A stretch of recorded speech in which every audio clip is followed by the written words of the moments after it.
abrir el paso a las preguntas e inquietudes que tengan los distintos senadores.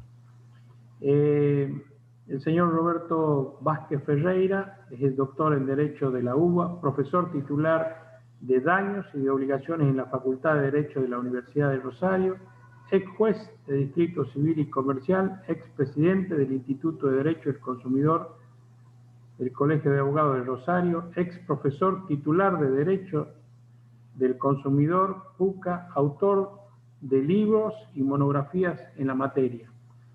Doctor Vázquez Ferreira, adelante.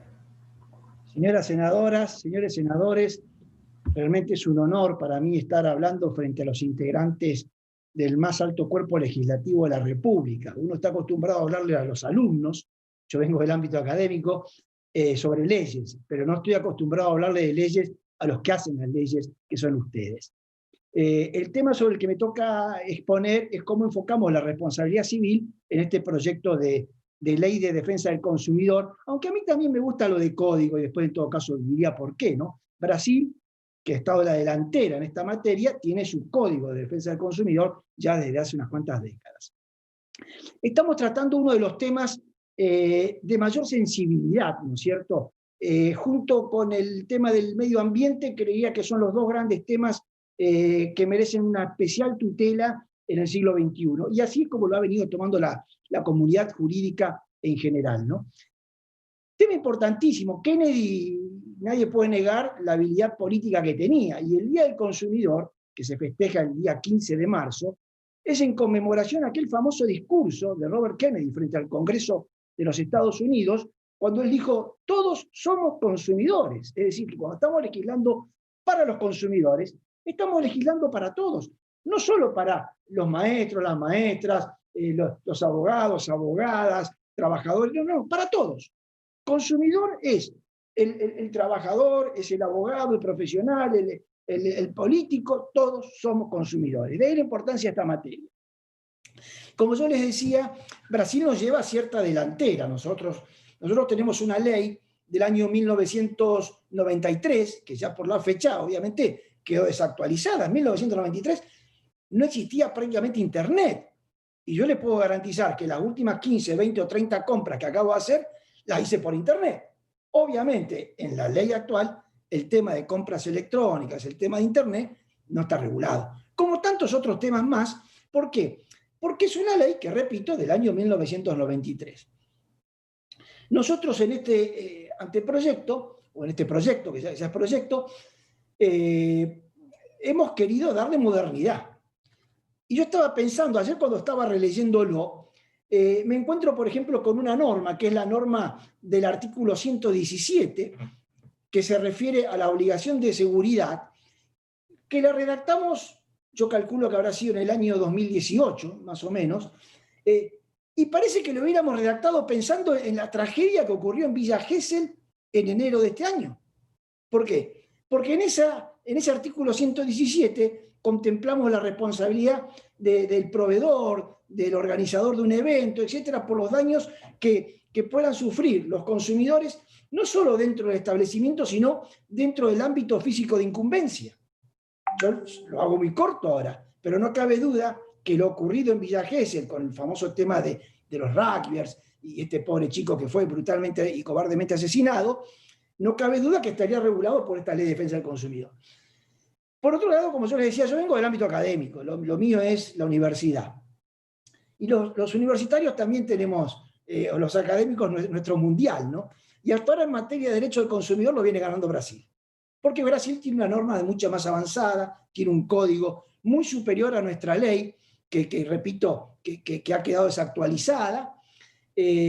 Con este proyecto creo que vamos a estar a la cabeza en Latinoamérica.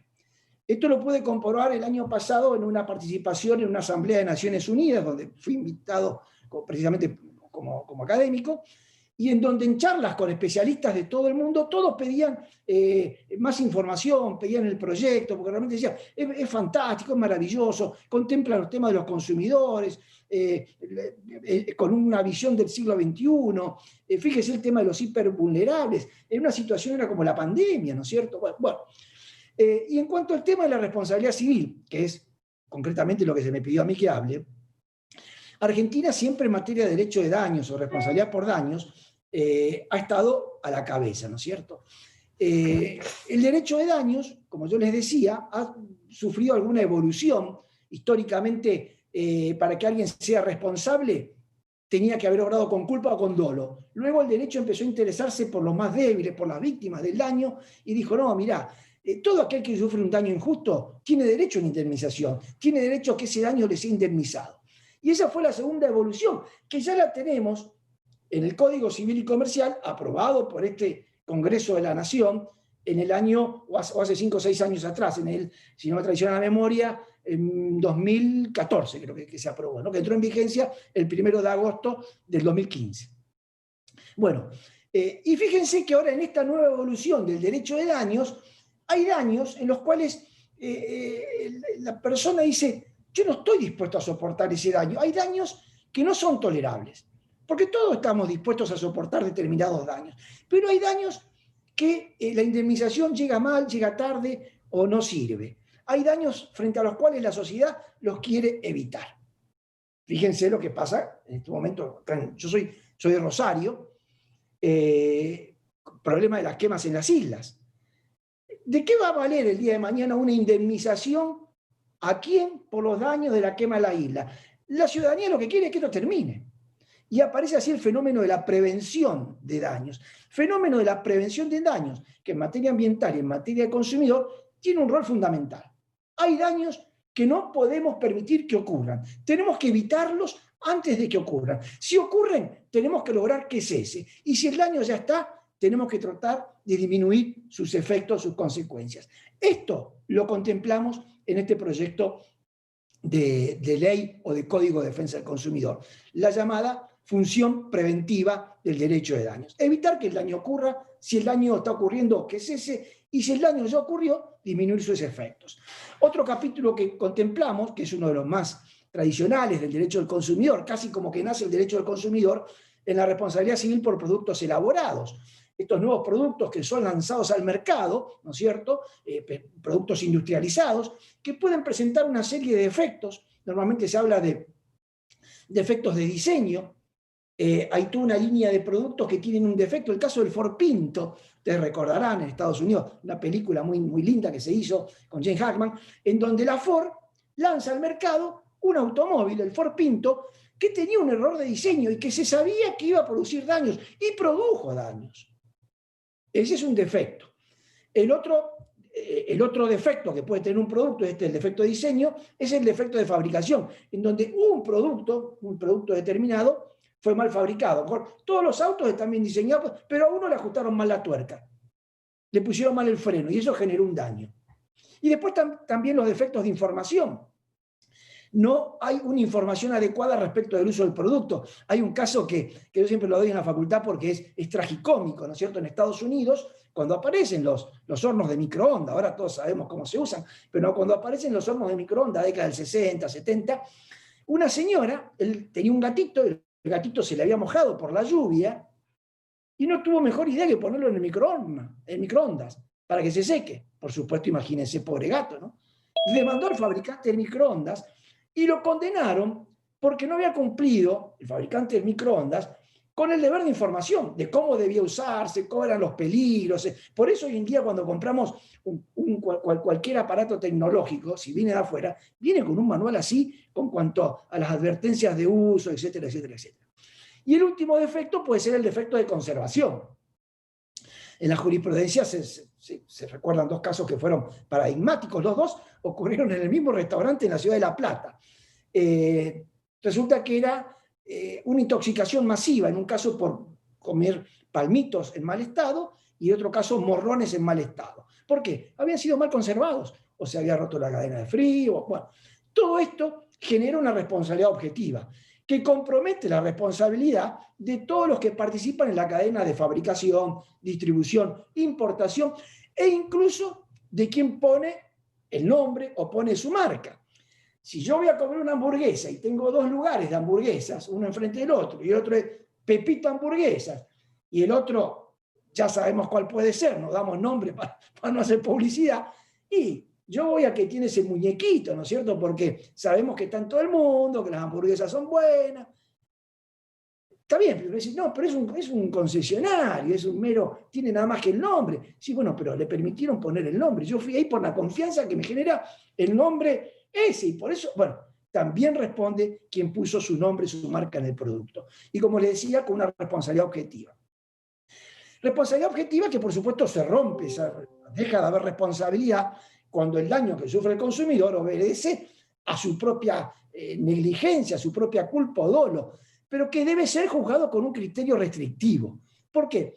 Porque se parte de la base de que todo consumidor, todo usuario, se maneja en el común de la vida con ciertos niveles de distracción o de acostumbramiento. Entonces, para que funcione el eximente de responsabilidad, tenemos que hablar con un carácter restrictivo de una culpa agravada o de un dolo por parte del propio consumidor. Se otorga una legitimación ampliada, o sea, todo aquel que sufre un daño, ¿no es cierto?, de manera directa o indirecta, puede reclamar la indemnización.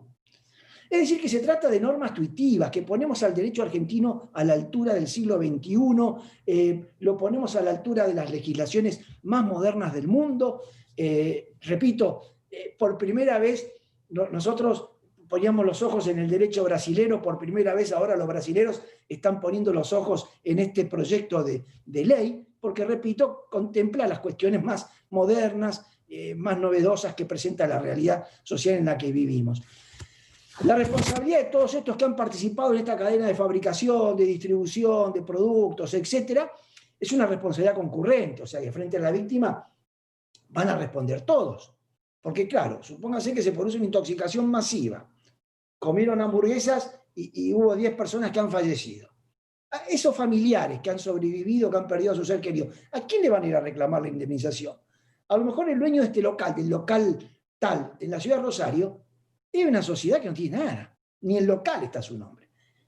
Pero el dueño de la marca lo podemos ir a buscar a Buenos Aires, a Estados Unidos, a cualquier lado, y va a responder concurrentemente frente a los que han sufrido el daño.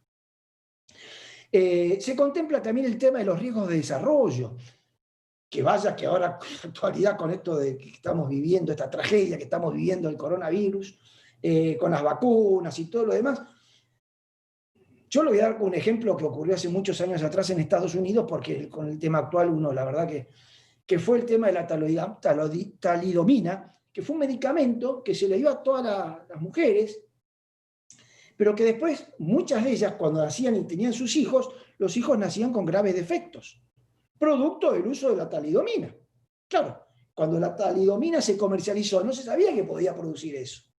Entonces los laboratorios se defendieron y dijeron, pero nosotros no sabíamos, esto era... Bueno, pero señores, ustedes se tienen que hacer cargo del daño que han generado. Esto está contemplado en el proyecto ¿no es cierto? Y de acuerdo a lo que es la recomendación de los grandes centros normativos mundiales. Me refiero al derecho europeo, el derecho anglosajón, que en materia de consumidor siempre ha sido muy, muy avanzado. Y para finalizar, porque sé que el tiempo de ustedes es muy valioso, ¿no es cierto?, quiero referirme a algo que hablé al principio, que es la obligación de seguridad, en virtud de la cual el proveedor es responsable por los perjuicios derivados de la lesión de personas o los daños a bienes en el interior del establecimiento del proveedor o en el ámbito físico de su incumbencia. Fíjense, y lo ejemplificamos en el proyecto. Por ejemplo, comprende las inmediaciones del establecimiento, en la medida en que ellas existan peligros derivados de la relación de consumo. O sea, está clarísimo. Un ejemplo, si yo estuviera en la facultad, digo, chicos, a los alumnos, ¿no? Chicos, chicas, a ver, ¿quién me da un ejemplo? Y estoy seguro que va a haber una levanta mano, lo de Villa Gesell, pero claro que sí, lo de Villa Gesell. ¿Cómo puede ser que uno va a su hijo a bailar a un boliche?